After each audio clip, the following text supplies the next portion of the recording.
story goes back to the day to the year 2014. Justice प्रीतम पाल जी ने जो लोक आयुक्त थे हरियाणा के, उन्होंने कैथल के रघुवीर की कंप्लेंट की जांच हमको सौंपी थी, और जो टैक्स वैट के घोटाले के बारे में थी।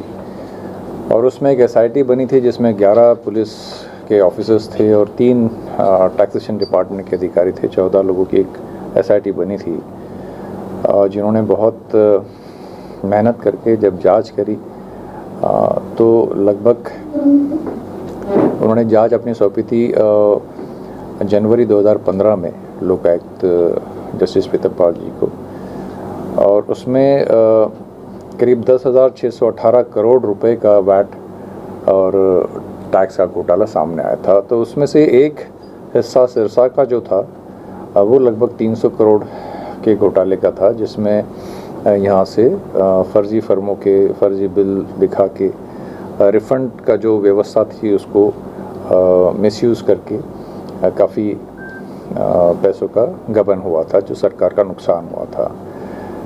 और 15 के बाद ये 16 के तरफ इनके 17 में एफआईआर रजिस्टर्ड हुए, और उसके बाद से 16-17 के जो भी एफआईआर हुए, ये जो यहाँ फेमस है, आप सब लोग जानते हैं एमआरपी नाम से, ये 3 जो कैरेक्टर्स थे, उनका एक नेटवर्क था, एक साम्राज्य था जिसको तोड़ने की कोशिश कभी कभी हुई, बट वो ठीक तरह से हैंडल हो नहीं पाया। और मार्च में जब मैंने हिसार मंडल का चार्ज लिया तो मुझे ये बताते हुए संतोष होता है कि जो इंक्वायरी हमने करी थी 2014 में, उसकी अरेस्ट हम उसके जो सरगना थे वो हम 2023 में उसकी अरेस्ट डाल पाए। वो भी जब हमने चार्ज लिया उसी मंथ में, उसी ज्वाइन करने के एक हफ्ता के भीतर ही शायद हमने 16 मार्च को हमने शायद उनकी अरेस्ट डाली थी। और उनके अरेस्ट के बाद बहुत सारी चीज़ें सामने आई जिस पे काम होता रहा ग्रेजुअली, और जो बाकी 2 मुख्य आरोपी थे इसमें, उनकी हाल ही में अरेस्ट हुई है, पदम बंसल और जो अरोड़ा है उनका। तो इसमें एसआईटी ने बहुत सारे पहलुओं पे काम किया है, और मैं एसआईटी को और हमारे सिरसा के पुलिस कप्तान विक्रांत भूषण, इनको मुबारकबाद देता हूँ कि जो अरेस्ट हुए, अभी जो काम है पिछले 1-1.5 महीने में, उससे हम बहुत जल्दी इन दोनों लोगों तक पहुँच पाए। तो एज ऑफ नाउ ये जो एक कहानी होती थी यहाँ पे कि एमआरपी ऐसे लोग हैं कि जिनको कोई पकड़ नहीं पाता है, हमने वो बता दिया है कि ये कानून से परे कोई भी नहीं है। और इसके आगे अभी तक जैसे आपको पता होगा कि 18 लोग इसमें अरेस्ट हो चुके हैं, जिसमें कि 2 टैक्सेशन अधिकारी भी हैं, और बहुत सारे लोगों के नाम अभी जैसे इनकी कस्टोडियल इंट्रोगेशन में सामने आने की उम्मीद है। उसके बाद जो भी इसमें ऑफिशियल्स इन्वॉल्व है या बाकी लोग इन्वॉल्व है, including people from any department, they going to have a good time in the sense that अभी पुलिस उन पे फोकस करेगी, हमारे रडार पे अभी बहुत सारे लोग हैं। सो ये एक 2014 से शुरू हुई जो कहानी थी, 23 में आके इस बात का फ़िलहाल ये हमें संतोष है कि हम जो मुख्य सरगना हैं उन तीनों को हम अरेस्ट कर पाए हैं। उसके बहुत सारे जो डॉक्यूमेंट्री एविडेंस कलेक्ट करने की बात है, उस पर अभी काम हो रहा है, और बहुत जल्द हम सोचते हैं कि काफ़ी मेहनत इसमें जाएगी, क्योंकि नेटवर्क है ये दूसरे राज्यों तक फैला हुआ था। गुजरात में गुजरात पुलिस ने भी एक वहाँ पे काफ़ी केसेस दर्ज किए थे, और दिल्ली में भी है, जो कि इन्हीं के सर्कल्स में वो बोगस फर्में बनी थी वहाँ पे, जहाँ से ट्रांजैक्शंस दिखाई गई थी। So this is what I wanted to share.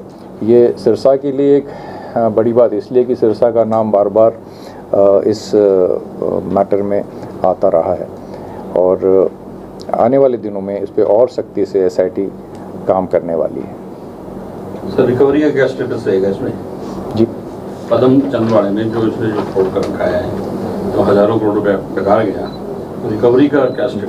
We are working on it. अभी उनकी जो प्रॉपर्टीज़ है और बाकी जो उन्होंने अर्जित किया है वो सारे डिटेल्स हम ले रहे हैं, and we will proceed in the relevant sections जो भी है प्रोविजन से। वो तो मान लिए इन्होंने। हम तो 14 में इंक्वायरी करके रिपोर्ट दी थी और अभी 23 में आए हैं आपके यहाँ। तो अब आप तो मुझे उस समय की बात पूछो, मार्च के बाद की बात पूछो। मार्च से अक्टूबर तक हमने इसको क्रैक कर दिया है।